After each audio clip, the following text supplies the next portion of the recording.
as the rising sun and morning fog spar for supremacy on Fisher's Island Sound. Two 90-year-old wooden sailboats slip from the docks in Mystic, Connecticut.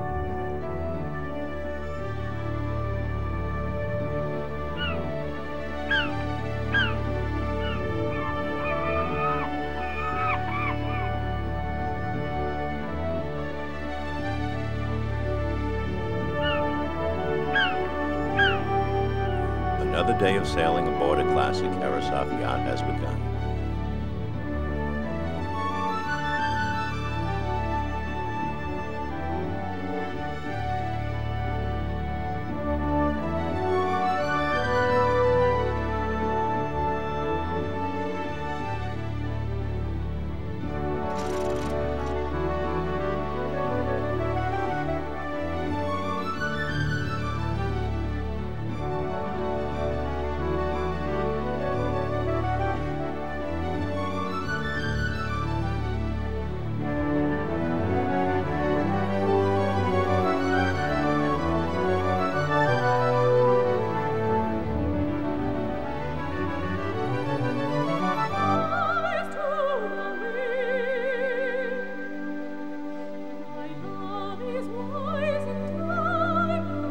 Merging of form and function, a testament to perfection, a living link to past genius.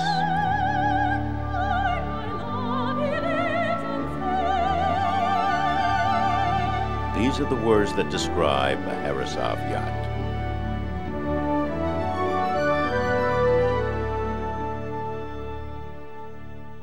"44th Street, mid-Manhattan, is where the New York Yacht Club has resided for over 150 years.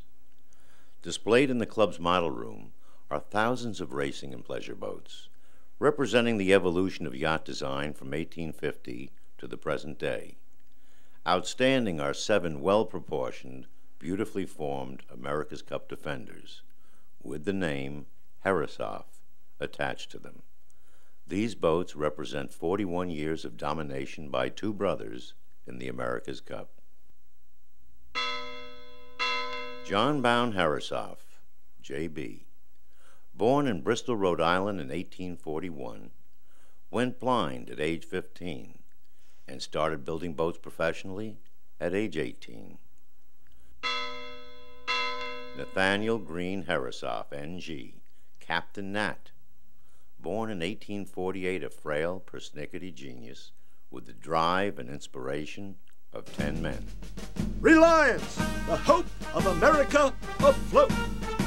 It was but a minute later than the appointed time, 5:30 o'clock, when the latest Herreshoff creation, the craft upon which devolves the grave responsibility of defending the America's Cup, started down the ways from the shop at Bristol. As the hull came into view, the bronze underbody shining fair and bright in the clean air, a murmur of admiration spread about and continued until the yacht was at her moorings. To the critical yachtsmen, it was the revelation of a mastermind in yacht construction, a concentrated development of the advance, power, speed. There was one sentiment, and it was embodied in "The Cup is safe."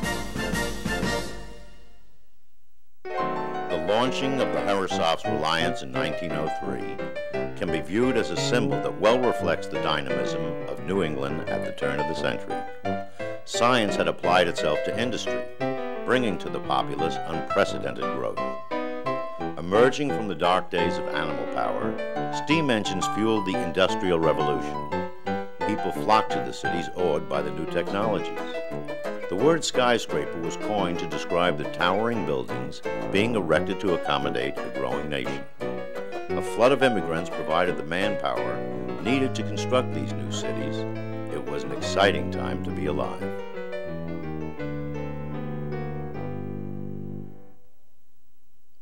"50 years before the turn of the century, in a quiet, remote section of Rhode Island, John and Nat Herreshoff were born and raised on a rural gentleman's farm with 7 brothers and sisters. Bristol in about 1850 was a rather sleepy coastal New England village. A lot of the inhabitants were engaged in the trade. They were farmers, coastal fishermen, and coastal traders. Rhode Island was also engaged in global trade. John Brown, Nat and John's maternal grandfather, made a fortune in shipping. One of his routes was the notorious triangle trade. John Brown shipped rum to Africa, where he traded it for slaves. Then he traded the slaves in the West Indies for molasses, and traded the molasses back in Rhode Island for more rum. John Brown was eventually turned into the law by his Quaker brother Moses for this unconscionable practice. This and other trading, nonetheless, bolstered the shipbuilding industry in Rhode Island. Bristol had been a center of the boat building industry for many, many years. And in 1850, many of those expert old craftsmen were still here and still working. And Mr. Herreshoff Sr., of course, was acquainted with a number of these men, and his boys, of course, had the advantage of, therefore, knowing them as well. John, at an early age, showed an interest in building boats. Using money he had earned from selling his homegrown vegetables, John set up a woodworking shop in a barn behind the family house. It was here that he began construction on his first boat, Meteor. John developed glaucoma in one of his eyes at the age of 7. However, this didn't impede him in anything that he did, and he continued on in his interest, particularly of working in his shop and working on boats and that sort of thing. 4 of John's brothers and sisters were also blinded by glaucoma. Just around the time of his 15th birthday, he was frolicking with his brother Charles, and accidentally struck himself in the good eye with a stick, and from that point on he was totally blind. Dear Mrs. Herreshoff, Dr. Lewis and I are of the opinion as to the course which will be best in regard to your son John. We do not believe the chances of him regaining his vision would be improved by puncturing the cornea to relieve pressure, and therefore do not advise it. John, I'm sure, will be more comfortable for his visit here, and I trust in the future his great natural ability will overcome his lack of vision. I am certain he will be a source of pleasure and gratification to you and his friends. Believe me, madam, very respectfully, your obedient servant, Dr. W. Williams. 15 for a boy is a crucial time period. Psychologically, there are all of these things coming down on adolescent boys, and to be stricken this way must have been absolutely devastating to him. His blindness, though, came on while the Meteor was being constructed, and I'm told that he was for a while despondent, and perhaps his recovery from that came about when his father and mother urged him to continue with the Meteor project. And I think the completion of the Meteor and her sailing and all is what brought John to his later optimism and vigor for life from then on. When John lost his eyesight, the little brother, who obviously didn't have a terrible lot of influence in his life, became extremely important. And that became his eyes. At the age of 9 years, I began to be my brother's companion, to lead him about, or I should more properly say, to be dragged about. He had lost his sight a year before when he was 15. At the time, he had nearly finished building his first sailboat. My father helped John finish his boat, Meteor, 12 feet long. I then began my sailing career. John had the knowledge and will, and I had the sight. I was only a little puny boy, and it was a tough job for me and real brutal at times, for John had a violent temper when things did not go right. Nat Herreshoff was made to accept responsibility before most people do, because he was only less than 10 years old when the media was finished. He did sail with John, and he was the eyes of the ship.